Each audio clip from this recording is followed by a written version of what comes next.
Happy Saturday, Paul Talkers. I'm here at the cinema waiting for the theater to clear out so I can get in to watch Guardians of the Galaxy.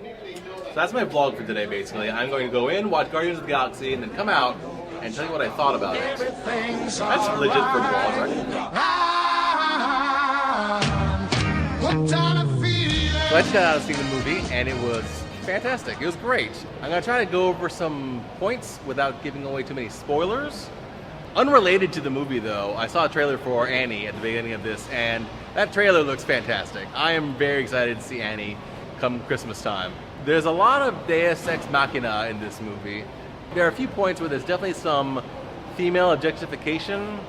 Like, women are being used as MacGuffins to forward the plot without actually having any agency of their own. That's kind of annoying. General idea of it is a reforming hero's journey. Thematically, feels very similar to Serenity, actually. If you were to combine all of Firefly and Serenity into one long movie, it might be similar to this. Not that Joss Whedon's storyline was the first time to ever do that, but that's just what comes to mind. There are definitely some critiques that Karen Gillan was barely used, and I agree. It was ridiculous how little she was used. Jimon Hansu was barely used. That's a shame. Peter Serafinowicz was used more than I thought he'd be. That's weird. The music was great. I'm pretty familiar with the music of the 70s and 80s that was used as the soundtrack for this, and I applaud their choice. It was excellent. Everybody got very excited about it. Rocket's character and Groot's character are standouts. And Rocket's character is a standout for the dialogue. Groot's character is a standout for things for reveals. Groot's character is a standout for reveals, revealing all sorts of stuff that's really exciting and you wouldn't expect. Which itself is kind of a Deus Ex Machina, kind of a MacGuffin, but he ends up being such an adorable character that he's great. Kind of like partially the Hulk, partially a tree, and partially like an adorable stuffed doll that you want to hug. Chris Pratt is phenomenal as Star-Lord, Peter Quinn. His comedic timing is so good. So good. His willingness to throw himself into the absurdity of the part was great.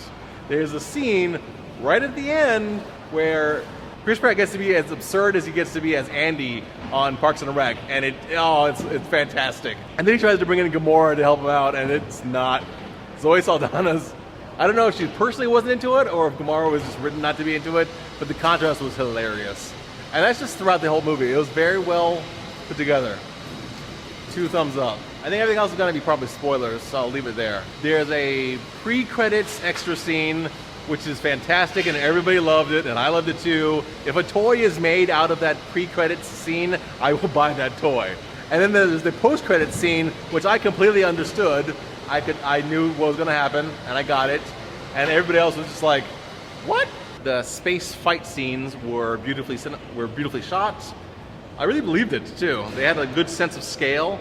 They kept through it throughout the movie. Lots of commentary about the Krill happened, so I think that's gonna be definitely the space character from Agents of S.H.I.E.L.D. That's it for now. I'll finish up back at home. I just discovered this spot which has really good lighting, so I'm going to try to actually use this to wrap up my vlog for the day. I was actually convinced of the danger of the situation. I was convinced that they really did need to do what they had to do in order to save the galaxy. The payoff on the title of the movie is a little bit cheesy, but I mean, I bought it. I'm fine with that.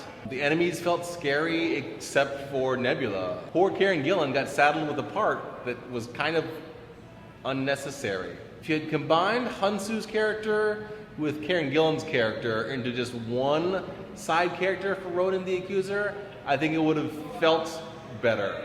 I thought that Batista's Drax the Destroyer was going to be boring and one-dimensional, but he actually turned out to have some character development as well, a decent backstory, and a little arc inside the movie. Although Josh Brolin does a fine job of portraying Thanos, he appeared in real life, but he might as well have been on a computer screen for all he was, for as effectual as he was. I think that's everything I can think of for this movie review vlog that I'm doing for VEDA. This is my second VEDA vlog. If you like this movie review vlog that I did for VEDA, then give me a thumbs up. If you have not yet subscribed, please subscribe below. Please share this with your friends if you want to share with them a movie review of Guardians of the Galaxy that hopefully isn't too spoilery. It's really fun. I mean, I'd be willing to watch it again. It's that fun. have you seen the movie? What did you think of it? Did you like it as much as I did? I'm gonna say I don't think it was my favorite Marvel movie, probably in my top 5 Marvel movies. Did you like it that much? What are your thoughts? And leave any other questions, comments, and suggestions below. If nothing else, tell me something that matters to you because I want to know what matters to you. And as always, thanks for watching.